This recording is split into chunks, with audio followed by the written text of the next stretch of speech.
The pursuit of a remarkable achievement. LeBron James. What a journey that is to watch. NBA MVP. The Finals MVP. Most valuable player. It was unanimous. I knew from the moment I met LeBron that he had the ability and the courage to reach those amazing heights. The king has passed the captain. And he has. LeBron stands alone. To witness him breaking this record is truly remarkable. Unbelievable. And I wanted to sit down with him and ask him just what it means to him and what it means to his legacy.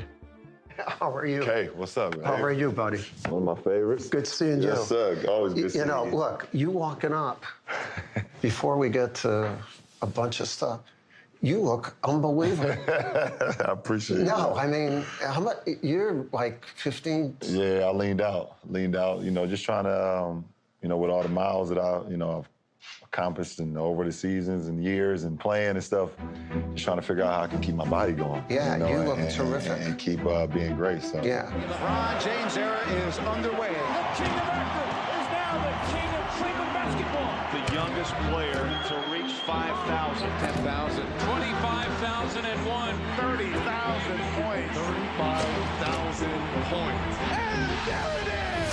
The NBA's all-time scoring record now belongs to LeBron James.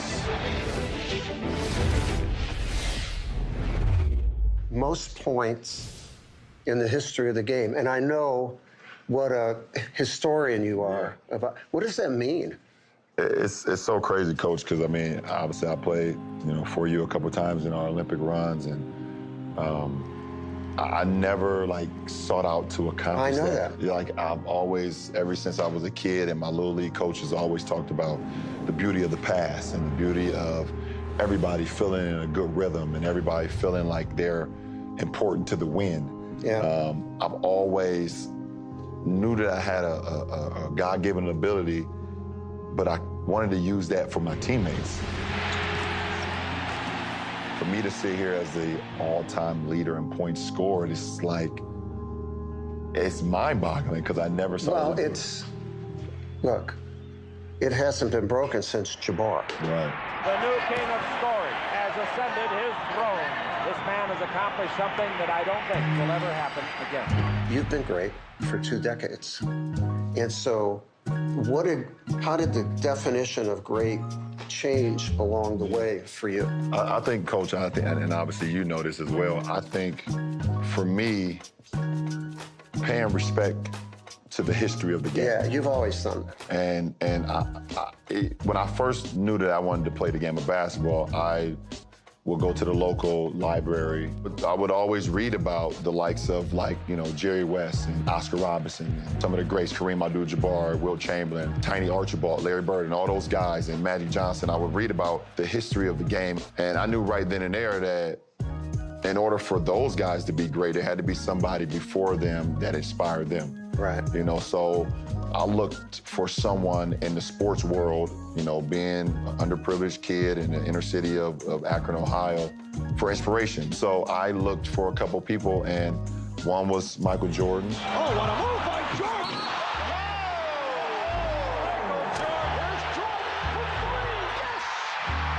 It's a pretty good one. Another one was Ken Griffey Jr. Yeah. And Deion Sanders. You know, I love sports, and those guys not only played at an exceptional talent and exceptional level, they had a joy.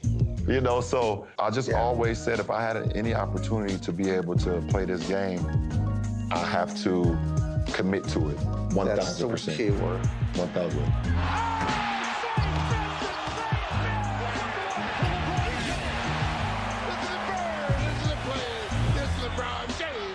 Your career kind of mirrors the growth of social media, so you're also scrutinized. Right. So handling all of that, how has that been? That's one of the biggest challenges as well, Coach. I mean, I was one of the first high school games. We never recruited ever you. television. No. Why you never recruit Well, me, because Coach? I knew you weren't coming.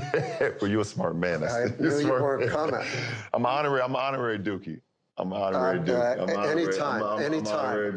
Tell me about the expectations. No, I think, you know, I came up in an era where I was right there at the beginning of high school nationally televised games. The backcourt, down to 2 seconds. James has to fire it up. And he banks it home. James it's good. That's not fair. Look at the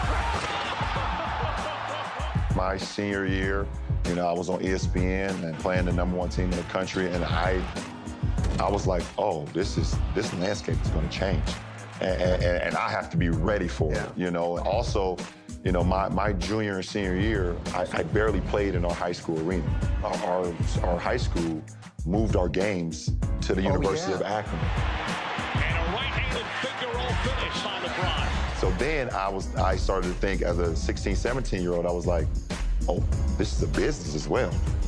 You know, I said, okay, they want more people in the stands, need more concession, need more tickets, need more people.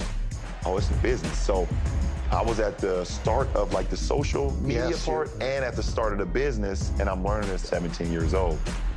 That helped me to when I got drafted to, you know, the NBA, I was already fast-tracked on what to become, understanding like, yes, this is fun. This is the NBA, this is your dream. But understand, there's social, there's business that goes along with this too, so you have to always be conscientious of that. James has an every night pressure that no one else has. Probably the most anticipated debut of any first-year athlete in any sport. Look, I've coached for almost 5 decades, and youngsters coming into our program feel a great deal of pressure, but it's not nearly the amount of pressure that was on LeBron. For many years, this franchise was looking for a savior. Everybody was talking about he was going to be one of the greatest of all time. It's a lot of pressure to put on a high school kid. To go from high school and being the #1 pick and being that age, 18. There's no pressure. Oh, my! There's no pressure at all. I've been getting pressure since I was 10 years old. I know how to play the game of basketball, and that's what I will fall back on. I don't really get involved into the whole pressure thing. He's not only the #1 pick, but he gets picked by his home team. So he's the savior, and he's still a teenager. I'm not afraid of failure. I'm not afraid of setback. I really want to lift this franchise up. I'm just really excited about just being a Cavalier, wearing that white and gold. So when you were that age, and you are already people saying you're great. By the way, when did you get the Chosen One tattoo? I got that after my rookie year in the NBA. So it wasn't in high school? No, but it was a magazine, a local magazine, my sophomore year, actually used that on one of the clippings after one of my games. They was like, is this kid the chosen one? You know, and I was like, oh, that's pretty cool. I mean, I don't know if I am, but it sounds cool, so. Well, I love that. I don't know if you remember, one time I saw in the locker room, I said, that's a cool tattoo. I'm going to get one. Do you remember what you told me? Yeah, so you get the chosen two. No, you said, Coach, there's only one chosen one. Well, there it is. And you might have been him. I should have took it off my back. No, I'll show you. So great at that time, like for me, somebody, great's overused. Mm-hmm. And in your case, it's, I think, underused. But by making some of the decisions you have, Cleveland to Miami, you go back to Cleveland, to go to L.A., that puts a lot of pressure on you. Yeah, to win. Yeah. To win. Yeah. Did you do that on purpose, or what was your thinking? Well, I mean, obviously, going to Miami was the most pressure I've ever felt. On behalf of all of South Florida, thank you, welcome. How does it feel wearing a Heat uniform? Just going down there and teaming up with D-Wade's greatness, teaming up with Bosh. I love those guys. Yeah. Great guy. I love those guys to forever. And so, you know, to be able to go down there and accomplish what we wanted to accomplish, winning, you know, multiple championships, that was huge. Let the coronation begin. LeBron James has helped crown Miami. The Miami Heat have won the 2013 NBA title. And then it was a part of me in my stomach that felt like I had not accomplished or reached my goal back in Cleveland. So I went back there with a lot of expectation. I'm a dude what makes my city happy, and that's why I came back. I love you. I'm back. And teaming up with Kareem. Kyrie, but he start. Yeah, he's starting. He's young, and he's very ambitious. But I could see the talent in him, and having Kevin Love, who's such a a great pickup for us.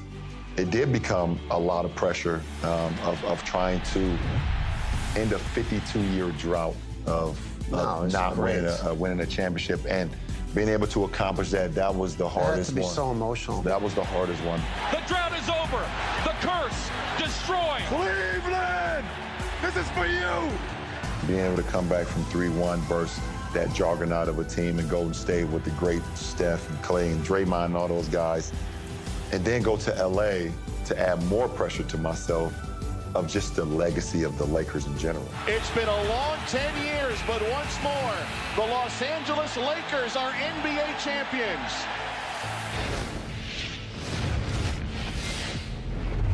Much more of that conversation still to come. There is LeBron, who has been the All-Star Game MVP 3 times. The record is 4, held by Bob Pettit and Kobe Bryant. We'll be back.